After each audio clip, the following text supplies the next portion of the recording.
বাচ্চা দাঁড়াও হ্যাঁ নামাও হ্যাঁ শুয়ারের বাচ্চা ভাঙ্গো এটি ভাঙা যাবে না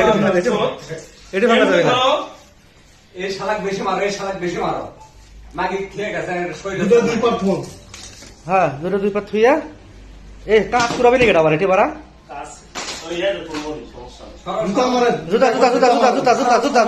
জুতা হ্যাঁ মার বেশার বেটা মার হ্যাঁ ঠিক আছে বেশার বেটারা খুব জ্বালাইছে হ্যাঁ বেশার বেটি মশা হ্যাঁ